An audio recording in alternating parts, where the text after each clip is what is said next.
اهلا بيكم في حلقة جديدة من حلقات الفانتسي. هنتكلم عن الجولة اللي فاتت، اختياراتك الجولة الجاية، احسن لعيبة اللي ممكن تجيبها، وايه اختيار الكابتن. يلا بينا نبدأ.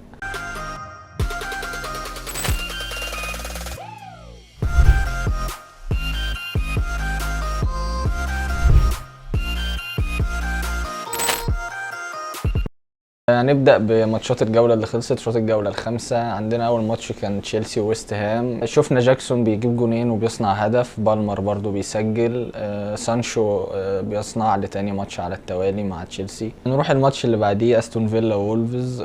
شفنا استون فيلا دوران كالعادة بيحرز هدف، واتكنز نفس الكلام، كونسا بيسجل هدف معاهم. أخيرا بنشوف روجرز بيصنع هدفين. يعني الناس كانت دايما حاطة عليه أمل، وهو بدأ اهو الحمد لله. المكنه بدات تطلع قماش. الناحيه التانية شفنا وولفز كونيا برضو بيحرز هدف. كان احنا قلنا قبل كده ان وولفز هم احسن اتنين فيهم، كونيا وايات نوري. هنشوف كده وولفز ايه نظامها بعد كده. نروح لماتش فولهام نيوكاسل، الماتش اللي كان مفاجاه على ناس كتير ان نيوكاسل بتتعثر قدام فولهام بالثلاثه. شفنا سميث رو بيسجل، راؤول خيمينيز. بنشوف اللاعب المعار من ارسنال ريس نيلسون بينزل وبيسجل هدف. لما يرجع هيبقى كويس شكله كده. الناحيه التانية بنشوف نيوكاسل هارفي بارنز برضو، يعني من الناس اللي لما بتشارك بتعمل فارق. تالت جون ليه تقريبا الموسم ده، من اللعيبه اللي ظاهره بشكل كويس. نروح بعد كده ماتش ليستر وايفرتون. اول نقطه لايفرتون في الدوري. شفنا مافيديدي بيحرز هدف، ونداي المهاجم الجديد او المهاجم البديل، مش عارف ده نظامه في الفريق بصراحه. نروح بعد كده ماتش ليفربول بورنموث. لويس دياز بيجيب هدفين، صلاح بيصنع، داروين نونيز بيلعب اساسي وبيحرز هدف. معرفش هل هياخد مركز اساسي بعد كده على جوتا ولا لا، بس هنشوف الروتيشن هيوصلنا لايه. شفنا برضو كوناتي بيصنع هو وارنولد، حلول كويسه ليك في الدفاع برضو معاك. ماتش ساوثهامبتون ابسويتش، شفنا عمنا وعم الناس سام مرسي بيجيب جول. يا رب نشوفه في المنتخب على حساب الناس اللي احنا بنشوفها دي. الناحيه الثانيه ساوثهامبتون لعيب رقم 33 تايلر ديبلينج بيحرز هدف، لعيب لسه صغير عنده 18 سنه، بس يعني ماشي بمستوى كويس. حتى ماتش يونايتد كان بيلعب حلو، بس سوء الحظ حالفهم. نروح ماتش توتنهام برينتفورد.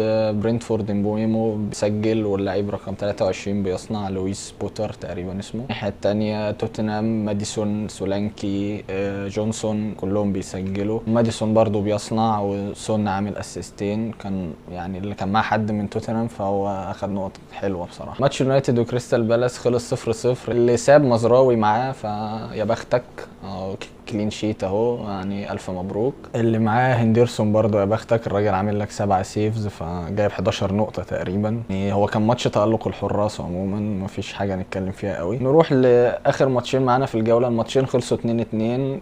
برايتون داني ويلبك بيجيب جون جامد جدا بصراحة، جون فاول حطها حلو. هينشل وود بيحرز هدف، مش عارف ده اساسي اصلا ولا ايه، انا اول مرة اسمع اسمه. الناحية التانية نوتنجهام كريس وود بيجيب ضربة جزاء بعد ما هودسون اودوي وقع في المنطقه. سوسا بيحرز هدف، اسيست جوتا ده جوتا غير جوتا بتاع ليفربول، عشان ما حدش في كذا جوتا دلوقتي احنا نعرفهم، فما حدش يتلخبط. الماتش الاخير معانا كان قمه الجوله، سيتي وارسنال. هالاند طبعا بيسجل، مش يعني دي حاجه احنا مش هنذكرها بعد كده اعتقد. يعني لما اجي اقول السيتي انت هتعرف مين جاب جون، يعني مش هبقى اقولها بعد كده تقريبا. ستونز بيجيب جون في اخر دقيقه.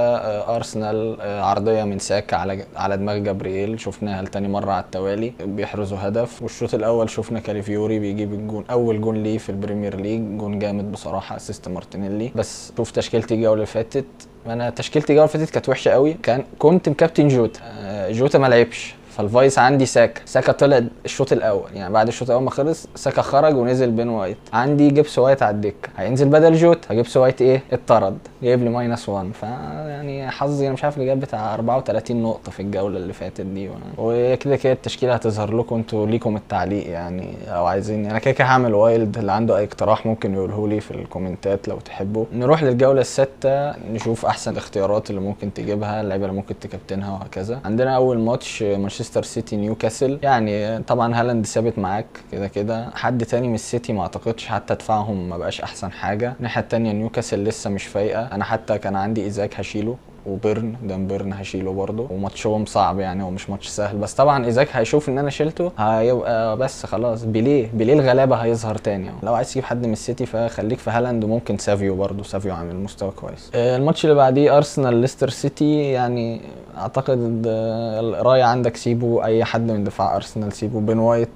مش عارف بقى، في شكوك انه ممكن يشارك لانه كان مصاب، كان في يعني اخبار انه كان مصاب قبل ماتش السيتي، فعشان كده لعب بتمبر وكاليفيوري. فرايا لو عندك سيبو تمام. ساكا انا بشوف صراحه ساكا لازم يتجاب. الراجل 5 جولات مش بلانك في ولا جوله، كل جوله بيصنع.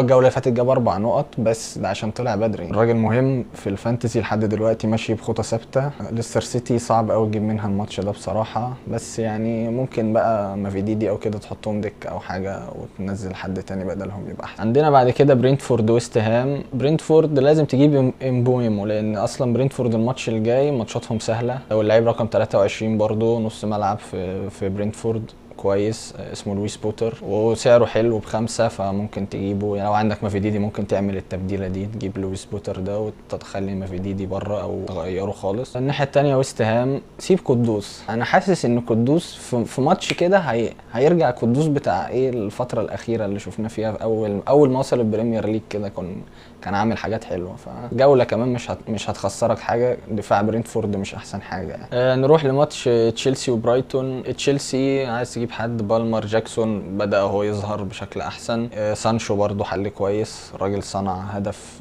ورا هدف، يعني ماتشين بيصنع فيهم، فيبقى حل كويس معاك وسعره مش غالي قوي. برايتون الناحيه الثانيه عادي، ويلبك معاك عادي مفيش مشكله، يعني ممكن عادي يسجل. ميتوما برضو حل كويس، لو عندك مش شرط تشيله في ماتش زي ده. نروح لماتش ايفرتون وكريستال بالاس. سيبك من ايفرتون، كريستال بالاس عايز تجيب حد يعني ايزي، وماتيتا احسن الحلول عندك. ماتيتا بيشوط، هو اللي بيشوط ضربات الجزاء، هو اول مسدد لركلات الجزاء، عشان ما حدش يفتكر ايزي هو اللي بيشوطها. ايزي بيشوط الفاولات وبيلعب الكورنرات، مش ضربات الجزاء، مش هو المسدد الاول. دي حاجه انا قلت اذكرها عشان في ناس كتيره اتلخبطت فيها. نوتنجهام فولهام ماتش حلو بصراحه، ممكن نشوف فيه جوان كتير. يعني لو عايز تجيب حد من نوتنجهام، كريس وود لو معاك سيبو، هودسون اودوي وايلانجا لو لعب برضه يبقى حل كويس. وممكن جوتا ده برضه اللي لعب الماتش اللي فات وصنع، ممكن يبقى حل كويس بما ان مورجان جيبس وقت اتطرد، فممكن تلاقيه بيلعب عادي. فولهام من الناحيه الثانيه ممكن تجيب لو ادامه معاك سيبو. خيمينيز نفس الكلام، خيمينيز ظاهر اهو دلوقتي يعني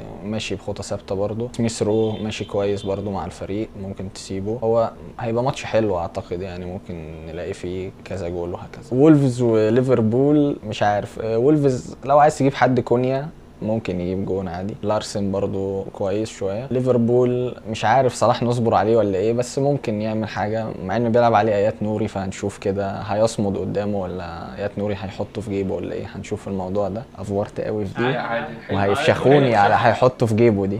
عايز برضو اجيب حد ليفربول. دياز كويس. جوتا شفناه بيقعد دكه، فما اعتقدش هيبقى حل كويس. بدا سلوت يبقى فيه روتيشن في بين اللعيبه، فخليك في دياز، ارنولد، كوناتي. اعتقد دول اللي ثابتين شويه. داجبو هيبقى صعب ينزل، ودياز بيقدم المستوى ده بصراحه، هيبقى حرام اصلا، ظلم يعني. الماتش اللي بعديه ابسويتش لاستون فيلا. يعني صعب قوي تجيب من ابسويتش، فخليك لعيبه استون فيلا عندك. لو معاك واتكنز ممكن تسيبه. دوران انا نفسي يشارك كاساسي، ما اعرفش ليه بيقعد دكه بصراحه. روجرز عايز تسيبه يبقى حل كويس اهو، الراجل بدا وعمل اسيستين، يعني ماشي كويس اهو. في نفس الوقت دفاع استون فيلا لو عايز تسيب لوكاس دين برضو حل كويس.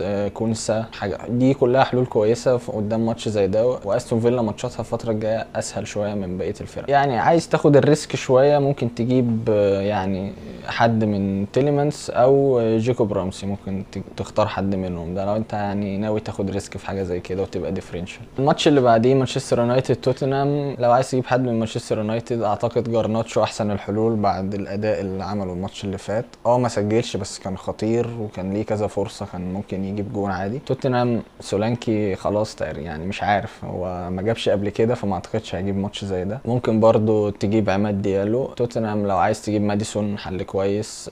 هفضل اقول جونسون وكلوسوفسكي برضو حلول كويسه، بيبانوا اكتر مع الفريق. دفاع الفريقين ما اعرفش، ممكن نشوف جوان كتير ولا ايه، بس ما رجحش حد من دفاعهم عشان مش ناقصه ريسك. احنا اصلا بنشوف حاجات غريبه كام جوله اللي فاتوا دول، فبلاش. نروح لاخر ماتش معانا، بورنموث ساوثهامبتون. بورنموث الفتره الجايه ماتشاتها كويسه شويه، سيمينو ممكن يبقى حل كويس معاك. لو عايز تاخد ريسك وتجيب ايفانيلسون مهاجم بورنموث هيبقى حل كويس برضو. ممكن لويس سينستيرا. ساوثهامبتون زي ما قلنا الاطراف بتوعهم رقم 33 ديبلينج. الباكين حلول كويسه. المره اللي فاتت دياز ما لعبش اللي هو الوينج الشمال، ممكن تجيب بديله او ممكن تجيبه هو لو هيشارك. دي كلها حلول معاك. اختيارات الكابتنه عندك ممكن تكابتن هالاند، دياز، ساكا، دي احسن الحلول. عايز تاخد ريسك ممكن حد من لعيبه تشيلسي، بالمر او جاكسون، يعني ده اللي انا شايفه احسن الحلول عندي. اما بقى بالنسبه لتشكيلتي للجوله دي، الجوله السادسه، انا عملت وايلد كارد، كان لازم بصراحه بعد القرف اللي انا شفته الجوله اللي فاتت ده. التشكيله هتظهر لكم زي ما قلت لكم. حد عنده اي اقتراحات ممكن يقول لي اعمل ايه او ابدل مين بدل مين. انا في تشكيلتي اخترت رايا طبعا حارس، هو احسن واحد دلوقتي، وبرضه عشان يبقى معايا حد من دفاع ارسنال لو مش هعرف اجيب جابريال او ساليبا او كده. معايا كوناتيه، كونسا، واينا ممكن ابدله واجيب حد تاني لسه هشوف. لو عندكم اقتراحات تقولوا لي برضه يبقى كتر خيركم. لويس دياز، ساكا، بالمر، روجرز، امبويمو. انا شايف نص الملعب حلو بصراحه. الهجوم عندي وود وهالاند، وسايب ويلبك دكه عشان هيلاعب تشيلسي بس سايبه دكه. بس دي تشكيلتي للوايلد. اللي عنده اقتراحات يقول لي. بس دي كانت نهايه حلقتنا. اشوفكم الحلقات الجايه. ما تنسوش تعملوا لايك وشير وسبسكرايب. سلام.